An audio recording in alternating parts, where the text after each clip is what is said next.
처음에는 한국이 아니었습니다. 러시아 전선에서 붙잡힌 북한군 병사 2명. 한 명은 북한으로 돌아가고 싶다고 했습니다. 다른 한 명은 우크라이나에 남고 싶다고 했습니다.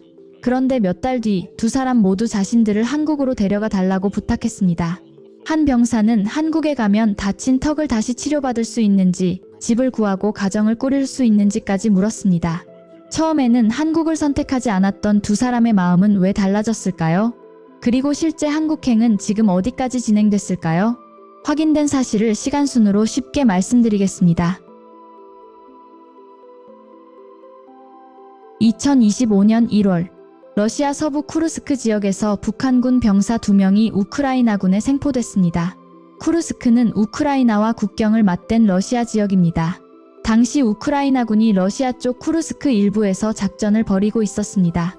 러시아를 돕기 위해 파병된 북한군도 그곳에서 전투에 투입돼 있었습니다. 두 병사는 전투 중 부상을 입은 채 붙잡혔습니다. 생포 직후에는 한국으로 가겠다는 뜻을 밝히지 않았습니다. 미국 AP통신은 우크라이나가 공개한 영상을 바탕으로 두 사람의 초기 의사를 전했습니다. 한 명은 우크라이나에 남고 싶다고 했습니다. 다른 한 명은 북한으로 돌아가고 싶다고 했습니다. 한국 정보당국도 당시 두 사람이 한국에 정착하겠다는 의사를 보이지 않았다고 설명했습니다. 왜 그런 답을 했는지는 확인되지 않았습니다. 다만 나중에 한국행 요청이 처음부터 준비된 답은 아니었다는 점은 분명합니다. 포로가 된 직후에는 누구를 믿어야 하는지 알기 어려웠을 것입니다.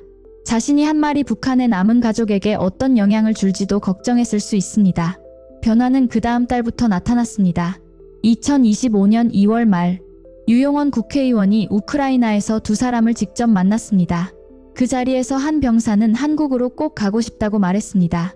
그는 한국에 가면 총상을 입은 턱을 다시 수술받을 수 있는지 물었습니다. 살 집을 구할 수 있는지도 궁금해했습니다.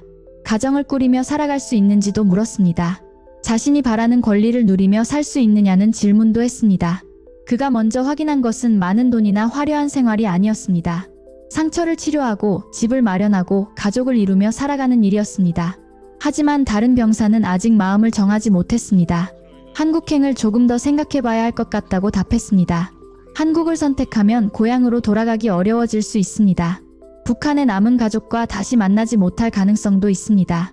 한 사람은 먼저 마음을 굳혔고 다른 사람은 더 오래 고민한 것입니다. 그리고 그해 10월 28일, 두 사람의 선택이 같은 방향으로 모였습니다.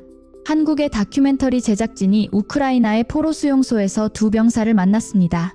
인터뷰가 끝난 뒤 두 사람 모두 자신들을 한국으로 데려가 달라고 부탁했습니다. 제작진이 다시 와서 자신들을 데려가겠다고 약속해 달라는 말도 했습니다. 이 내용은 프랑스 AFP 통신과 우크라이나 매체 키이우 포스트를 통해 해외에도 알려졌습니다. 두 사람은 한국의 인권단체에 보내는 편지도 함께 썼습니다. 그해 12월 공개된 편지에는 한국에서 새로운 삶을 시작하고 싶다는 뜻이 담겨 있었습니다. 처음에는 서로 다른 곳을 말했던 두 사람이 여러 달의 고민 끝에 같은 목적지를 선택한 것입니다. 대한민국이었습니다. 두 사람이 마음을 바꾼 정확한 이유는 당사자만 알 수 있습니다. 다만 공개된 질문과 편지에는 공통된 바람이 있었습니다. 치료를 받고 싶다는 것, 가족을 이루고 싶다는 것, 그리고 앞으로의 삶을 직접 결정하고 싶다는 것이었습니다. 하지만 한국으로 가고 싶다는 말만으로 모든 문제가 해결된 것은 아니었습니다. 한 포로는 북한군에게 적의 포로가 되는 일이 조국에 대한 배반처럼 받아들여질 수 있다고 설명했습니다. 국제인권단체 휴먼 라이츠 워치는 두 사람이 북한으로 돌아갈 경우 심각한 인권 침해를 당할 수 있다고 지적했습니다. 고문이나 강제 노동을 당할 위험도 있다고 경고했습니다.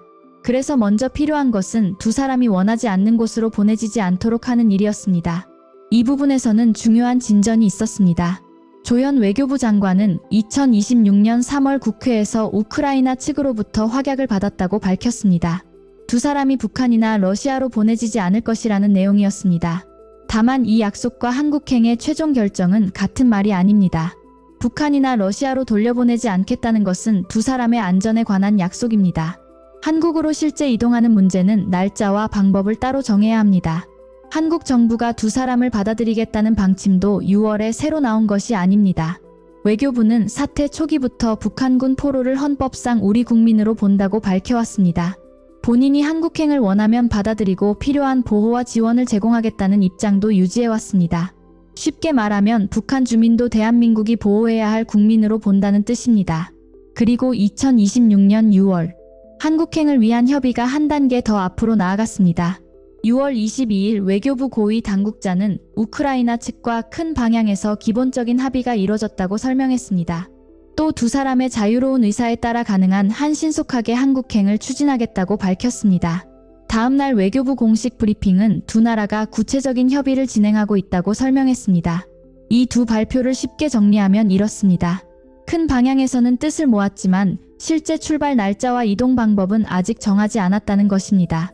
두 사람은 현재 우크라이나가 관리하는 전쟁 포로입니다. 한국 정부가 받아들이겠다고 해도 곧바로 데려올 수는 없습니다. 우크라이나의 결정이 필요합니다. 안전한 이동 방법과 세부 절차도 정해야 합니다. 한국과 우크라이나 외교장관은 6월 30일 서울에서 만날 예정입니다. 북한군 포로 문제도 이 자리에서 논의됩니다. 회담에서 진전이 나올 수는 있습니다. 그러나 한국행 날짜가 발표될 것이라고 미리 단정할 수는 없습니다. 2026년 6월 24일 현재 두 사람의 한국 도착 날짜는 공개되지 않았습니다. 하지만 상황은 처음보다 분명히 앞으로 나아갔습니다. 두 사람 모두 직접 한국행을 요청했습니다. 한국 정부는 이들을 받아들이겠다는 방침을 확인했습니다. 우크라이나 측으로부터 북한이나 러시아로 보내지지 않을 것이라는 확약도 받았다고 밝혔습니다. 지금은 두 나라가 실제 이동에 필요한 세부 사항을 협의하고 있습니다. 두 사람이 한국에 오게 된다면 그 다음도 중요합니다. 먼저 신원과 참전 경위를 확인해야 합니다.